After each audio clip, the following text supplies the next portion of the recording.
You're all right. My gods, you're all right! Come here, darling.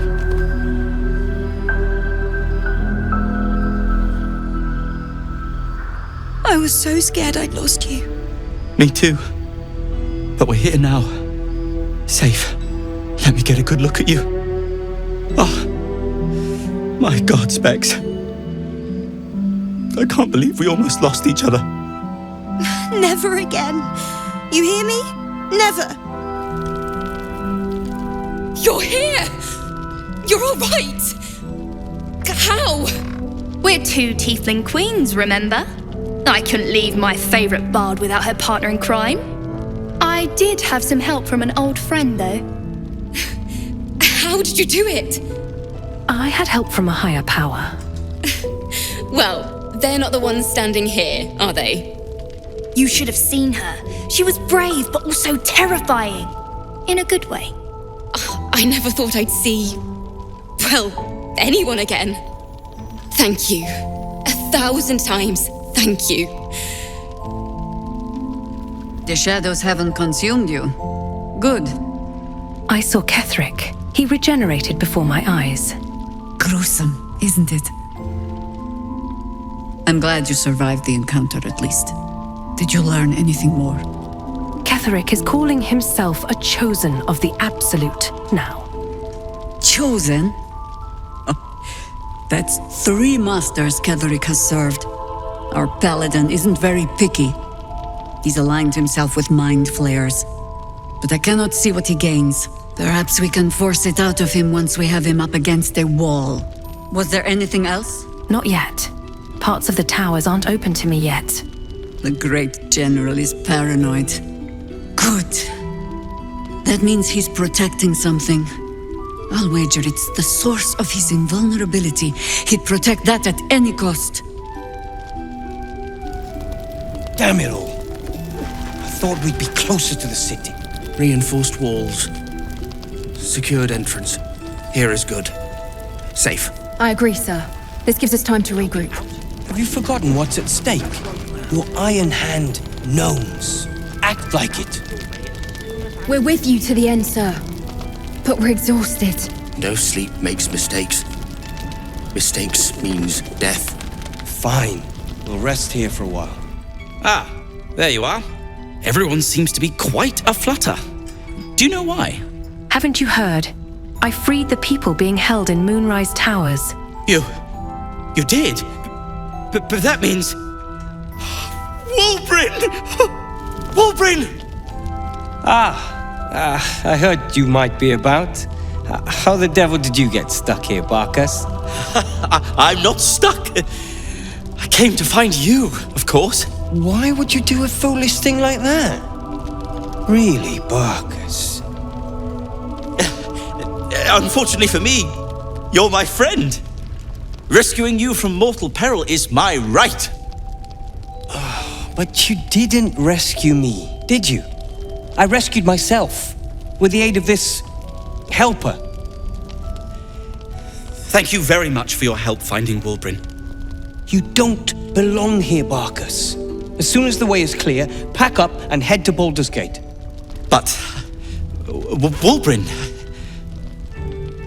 The rune powder. We need to discuss what you're going to... I said go home! You don't know what Barcus has gone through to find you. Please, that isn't necessary. Indeed. Neither of you has any clue what's at stake. And why should you? It's Iron Hand gnome business. Now, if you'll excuse me, I have a great deal to do. Well, there we have it. Wulbren is safe and sound. Thanks to you. I owe you a great deal. The brilliant retort, for starters. Here you are. As promised, I give you the brilliant retort. Now, I believe our business is well and truly concluded. You don't owe me, Barcus. If anything, Wulbren does. One and the same. You really care about him, don't you? Once you're used to someone, you're used to them. What will you do now, Barcus? Well, Perhaps Wulbrin is right. Perhaps I ought to return to Baldur's Gate. That'll have to wait. It's lethal out there. Oh, that's all right. I'm a patient fellow. I'm sure you'll clear a path for everyone soon enough. I'll do my best. Gods, you smell like a brewery. What does that have to do with anything? You're enough of an ass when you're sober. Never mind drunk. Oh, don't get all high and mighty with me, Leah. None of this would have happened if you'd simply listened to me. Don't speak to me like a child. I've been worried sick. You think I wasn't? We weren't exactly on holiday, Rolan. Why did you rush those cultists? You should have run away. Should we have let them kill everyone? That is not what I said. What were you thinking? I'm sorry, we got captured by murderous lunatics. I thought you were dead, you ass. Both of you. We're all safe, Rolan. That's what matters. Rolan was in a bad state without you two. I was just overwhelmed. Doesn't matter. I'm sorry. We should have been here. No, it's not your fault. I shouldn't have shouted. I'm sorry. Thank you for saving me. And the two idiots. Don't mention it. Humble too? Imagine that. She has no cause to be humble. She brought us back together. A task I failed miserably at. You went out of your way to help us. It's only right you get something in return. Here. I hope it helps. Thank you, Rolan. I'm not the best at showing it, but I love Cal and Rolan to death. They're family. Thank you for bringing us back together. Anything happen while I was away? Too much. I can't wait for things to just be quiet. It'll be quiet in the city. We'll have a little house, maybe a garden. That sounds perfect. You did well to help those people escape Ketheric. Every soul saved is a blessing, and you're raining them upon us. It was a team effort. Like most things in life. My thanks to your team. You work well together. I saw Ketheric at Moonrise Towers. He was presiding over a trial. Almost laughable that he sees himself fit to judge anyone. Did you learn anything about how we might defeat him? Not yet, but I think I'm on the right track. That's fantastic. Well done. I'm glad you've made progress. Protecting this inn, well, it takes it out of you. I'll hold out as long as I can. By the sound of things, we'll have a more permanent solution soon. So glad you're on our side. Stay strong, Isabel. We're bruised, battered, but we're together again. You damn well brought them back. It does not compare with the comforts of home, but your camp is almost palatial in comparison to my previous accommodation. Thank you for allowing me to come here and for bringing me back to myself. Each memory that returns to me is more disturbing than the last. The things that I did in the name of the Absolute. The things that were done to me. They broke my mind. I can help you fix it. The best cure is vengeance. For both of us. While our tadpoles live, and the cult have the means to control them, we will never be safe. We must eradicate them. Starting with General Thorm. I mean Ketheric. My deference to him is a habit that will die hard, I fear. Is Ketheric truly invulnerable? I fought at his side once. Shortly after my conversion. Before the battle, he was everything a general should be. A charismatic leader with a brilliant strategic mind. And when the fighting began, he led his troops from the front and cut through the enemy like a scythe through stalks. Blows and arrows rained down on him, and before long, his face was a mask of blood. But he did not fall. He did not even falter. When we won the day, Ketheric's armor was bent and shattered, but his flesh was unmarked. How is that possible? I have lived long enough to know that few things are impossible in this world. Oh, Ketheric's power is a rare thing, though. I have never seen its like. The necromancer Balthazar is Ketheric's chief advisor. One who has mastery over the dead may well be able to help the living cheated. He is usually in his laboratory, elbow deep in offal, or clinging to his master's side. If he left Moonrise, his mission must be urgent. We should ransack his chambers and see what secrets he keeps for the great general. Do you remember all that you did in the Absolute's name?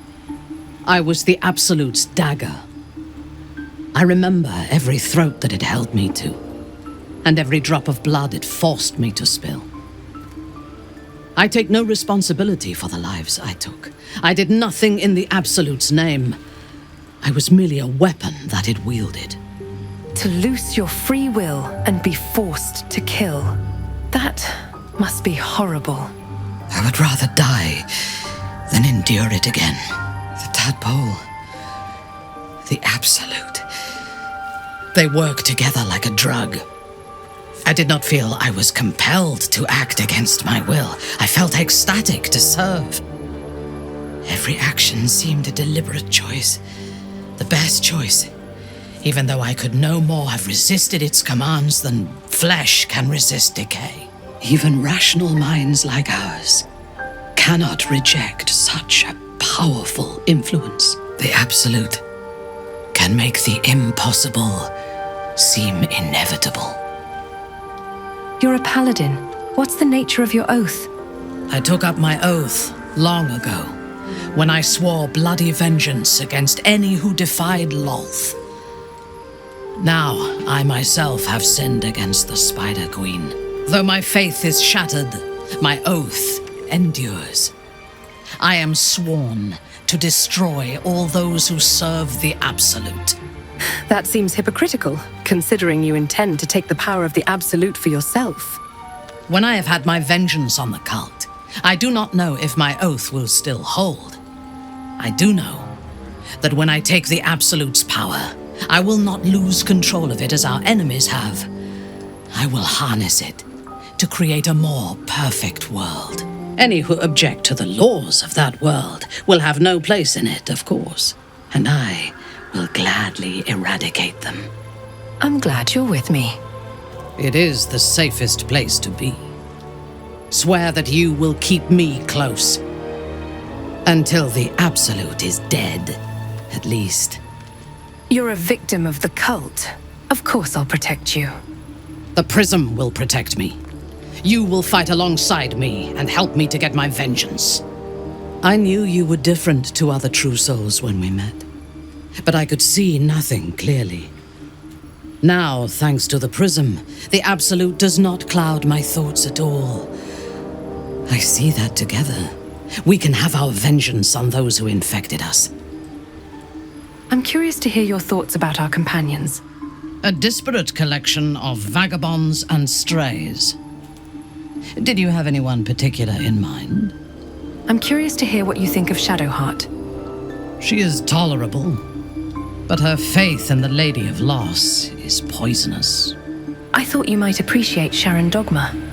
The very concept of Sharon worship is self-indulgent. They would have you think every whispered word and hidden thought is of value, but it is not so. I have performed 1,000 interrogations, squeezing out the most guarded secrets held in heart, mind, and soul. I can tell you this. When the trivial parts have been whittled away and I have sifted through what remains, in most cases, a person amounts to nothing at all. What do you make of Astarion?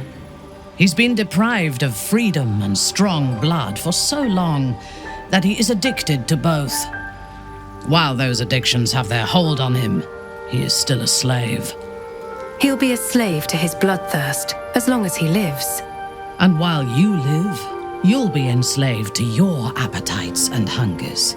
We all feed on something, and if we are deprived of it, we will fight for it. But Astarion is not only bound to his needs and desires, he is still bound to something more powerful. His master, he will only be free when Cazador is dead. And that is as it should be. When the time comes, we must hope that he does not only take Cazador's long life, but the power that has sustained him as well. How do you and Lae'zel get along? I have encountered few Githyanki in my life. Those that I did were raiders. They croaked out pleas for mercy in their alien tongue as they died. Meeting Lae'zel makes me wish I knew more of their culture. It doesn't surprise me that you feel an affinity with otherworldly raiders. Gith and Lothsworn Drow have much in common. To one who only sees the surface of things, perhaps. You should look deeper. There is a fanaticism in the Lothsworn that lends itself to chaos. They turn their blades on one another as readily as on outsiders. The Gith have stricter hierarchies and stronger commitment to a single cause. Some, like Lae'zel, question that cause. But even so, she retains the discipline of her training. Have you spent much time with Gale? The wizard? No. Wouldn't you like to know him? It is pointless. In my experience, the moment they leave their libraries, wizards have the life expectancy of a gnome in a war. Either the enemy recognizes they are a threat and kills them swiftly, or their curiosity leads them to combust while experimenting with the limits of magic. Our wizard is already in a state of suspended combustion, thanks to that orb between his ribs. I suspect it is only a matter of time before he goes up in smoke. I will reserve my social graces for those who might live long enough to appreciate them. Oh. Any thoughts on Will? He is exceedingly self-righteous. Amusing, considering he bound himself to a devil. Will is a good man. I will take your word for it. I only care that he is a good soldier, and he has not disappointed me on that front. I would rather be allied with a warlock than the spoiled son of a noble who has more experience with diplomats than devils. You and Karlach seem to be friendly. I have never known anyone so ferocious and unassailable in battle, and yet so fragile and impermanent in their very being. I often think of mortality as a curse. In time, all that I am and all that I have known and learned will be lost. In time, our cities will be dust.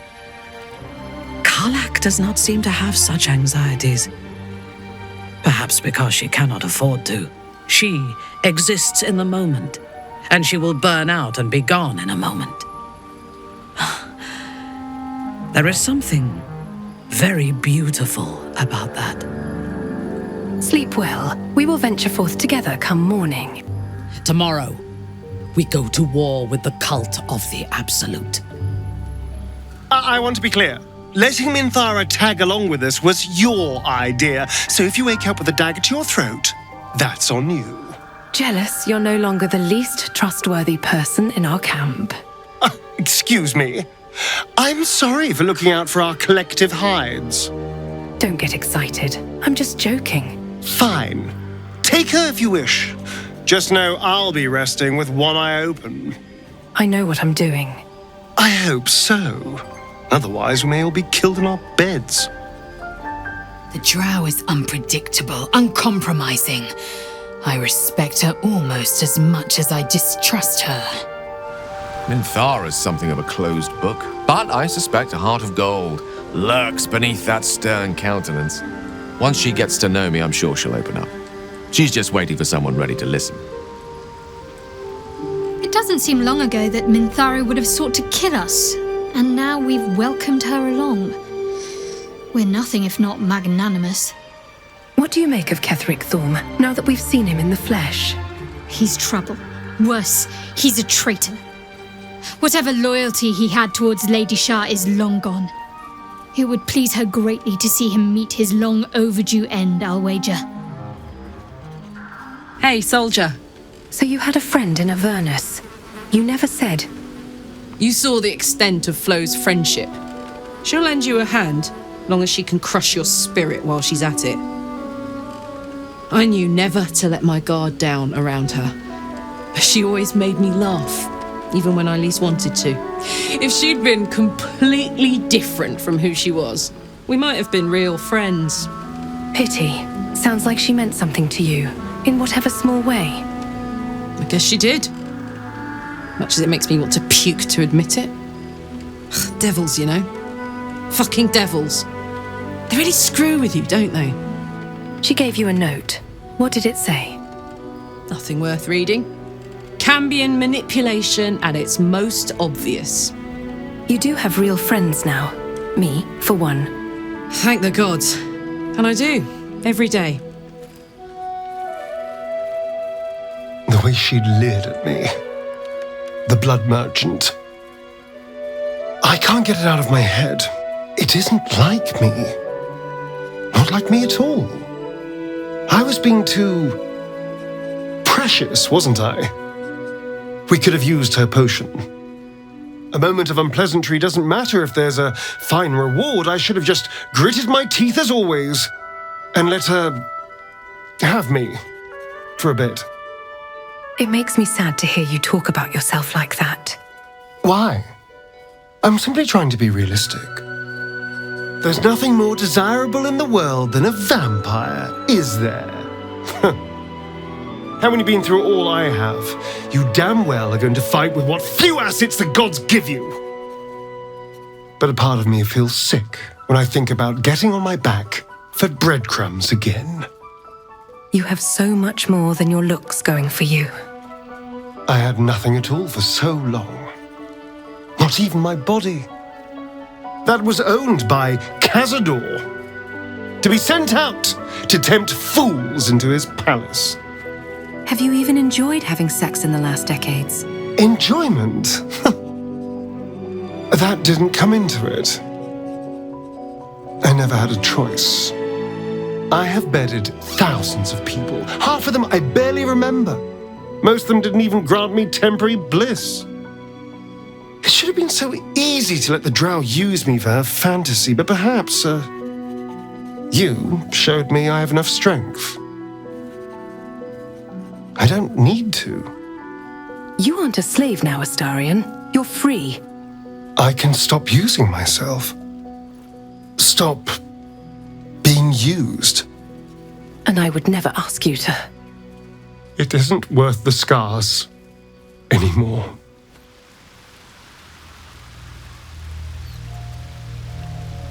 Good evening.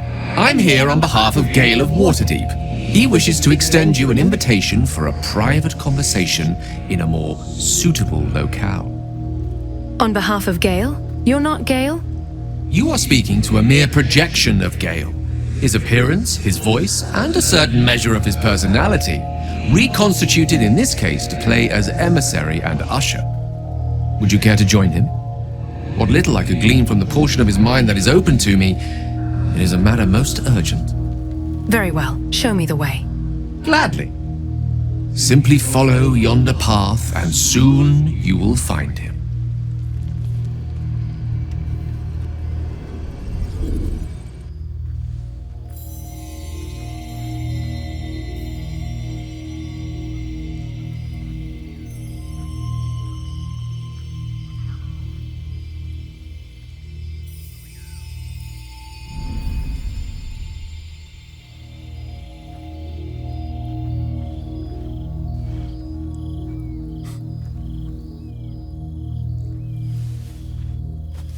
I love this time of night.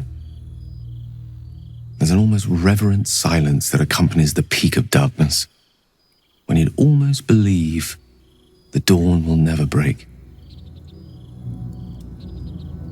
The cradle of eternity. The timelessness of lovers. That most beautiful of fantasies. It's breathtaking, Gale. Is this starry sky you're doing?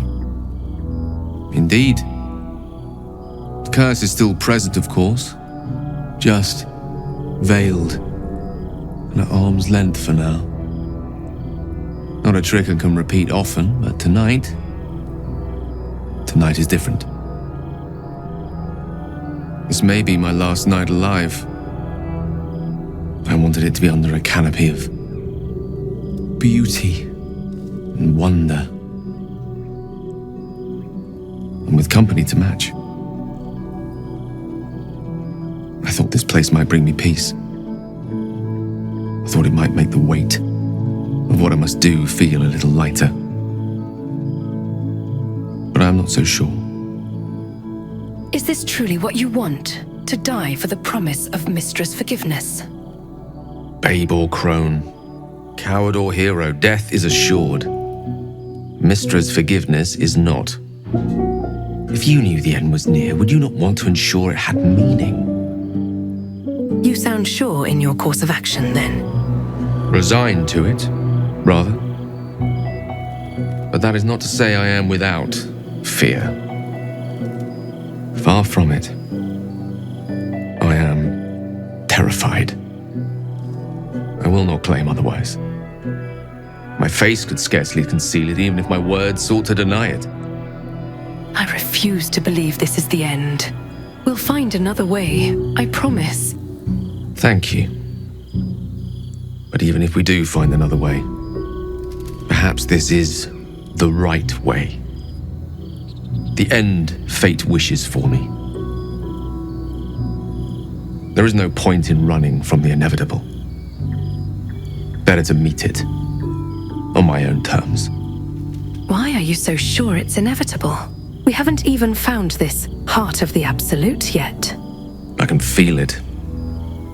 Ever since we set foot in this strange, corrupted land. The closer we get, the heavier my own heart becomes.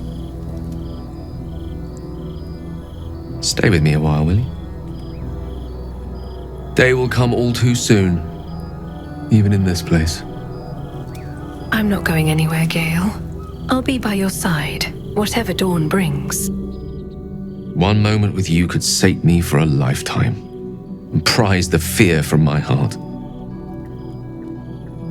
I'm so very glad you came to share this with me. I know this is all unreal, but I created it for you. You must know that you're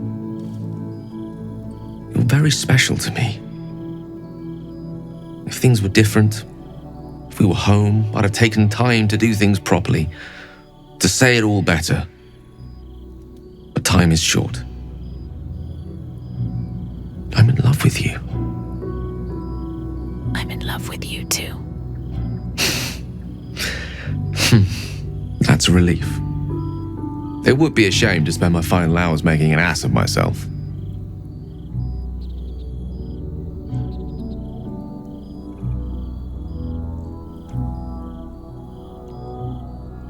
I hope that wasn't a parting kiss.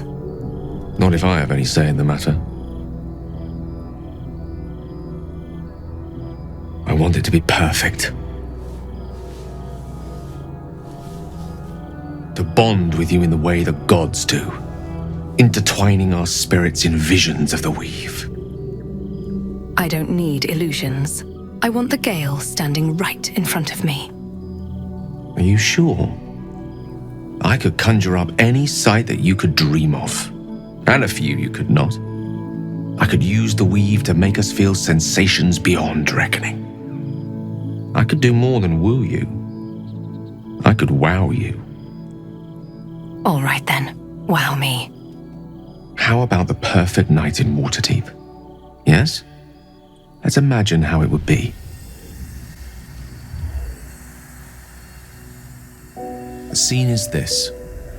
You and I stand in the room that is the center of my universe. The sculptures, the paintings, the walls livened by the spines of 1,000 books. The grand piano plays the Lyrian suites all by itself, and as we look out beyond the arches that lead to the terrace, we see the weary sun take its daily dive into the sea.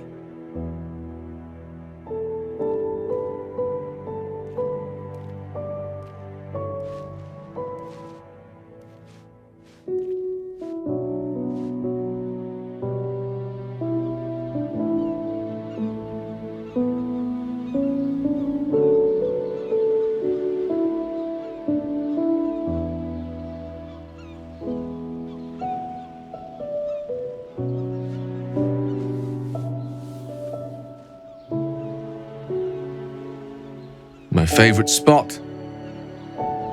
Many times, evening turned to night and back to daybreak once more while I sat here, lost in words.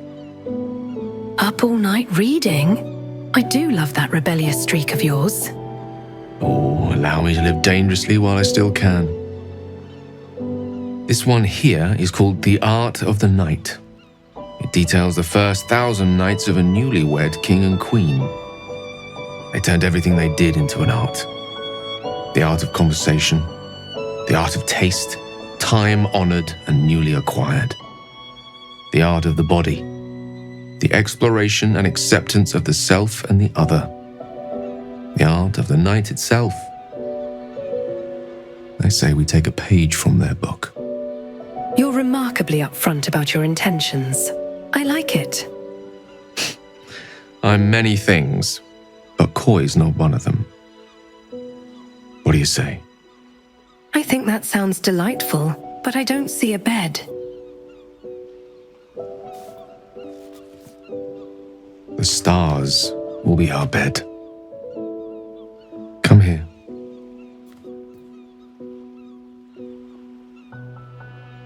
Why confine ourselves to the pleasures of mortal flesh? There's but one stitch in a vast tapestry. Let me show you more.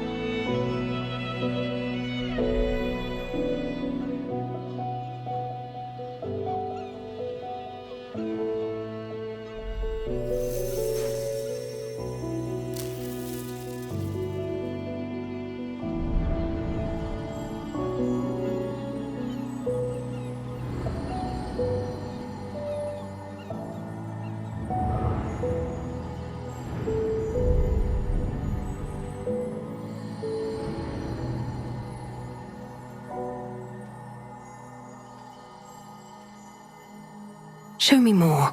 Show me it all.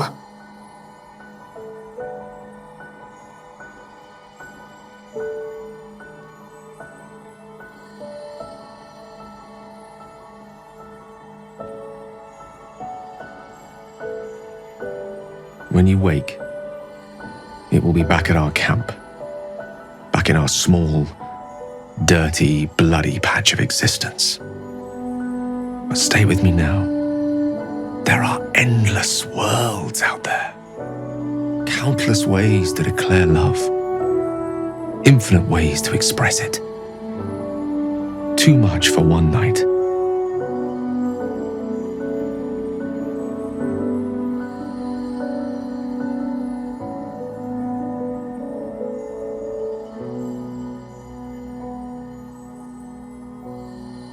But we shall try.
I wanted to talk to you about our night together.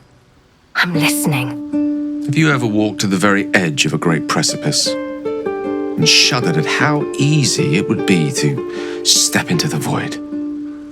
Ever since Elminster told me of Mistra's expectations of me, it felt like I've been walking along such a cliff face. The great drop to nothingness never out of my sight. But you led me away from the edge. Without your words, your touch, I fear I would have sought purpose and solace in that void. You reminded me what living can feel like. You flatter me. As I recall, you did all the hard work. Well, generosity is always a noble virtue, whether it be in the streets, by the charity box, or betwixt the sheets. Besides, given my propensity towards verbosity, it surely can't be a surprise that I have a practiced tongue. I hope the end is much farther away than I had suspected. I hope that night meant as much to you as it did to me. And I hope we will have more time together. Together. Alone. It was wonderful. I hope there is more to come as well. I'll see that there is. Woe betide anyone who tries to stop me. How are you feeling? Grateful. Mostly. For meeting you. For having someone who cares that I'm here, alive, and not reduced to a cloud of netherese vapor. Someone apart from my Tressim, that is. What does our relationship mean to you? You must know. Our relationship is the brightest spot in our otherwise bleak endeavor. To know you love me for the man I am and not the magic I command. None have loved me so purely before. You are everything to me. And yet our relationship is only a nascent fraction of what it will become. You give me hope. And I've not had that in some time. Do you still harbor feelings for Mystra? Plenty of them. And all complicated. It's not easy to turn away from one you once loved, but now that I see our relationship with all the illumination hindsight has to offer, I mostly feel only regret. I was not the first wizard to fall under her spell, nor will I be the last. I was an amusement to her. Mortal to be trifled with, amused and eventually discarded. I regret the way I hurt her, of course I do. But she would have seen me destroy myself to earn her forgiveness. There's no love lost between us. None at all. You said you loved me. Is that truly the case? I'm many things to many people, but I'm never a man to throw the L word around lightly. I said exactly what I meant. I love you. You should never, never doubt that. Gale, am I the first mortal being you've been with? What a question. No, you're not the first. Though you are the first since my relationship with Mystra came to its ignominious end. When the true danger posed by my condition became apparent, I had no choice but to sequester myself away from civilized society. A reclusive wizard. Who'd have thought? After so long with Mystra, I have to say the pleasures of mortal love are much sweeter than I remember. Though perhaps that's simply because it's with you.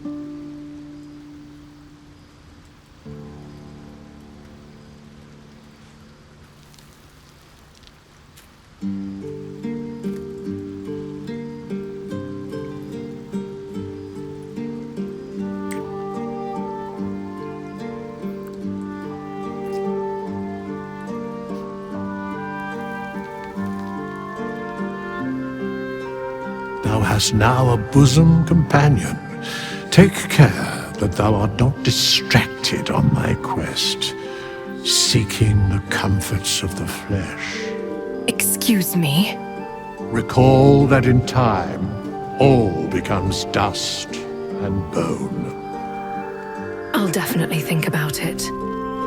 So, how was your night with Gale? Did you have a long, hard debate? Oh, ignore him. Astarion envies the depth of our bond because he's of a shallower inclination. I used to believe the beauty of first love was unable to be surpassed. But Gale, you are so much more tolerable now you found your second. I'll take that comment with the sincerity and goodwill I assume it was intended.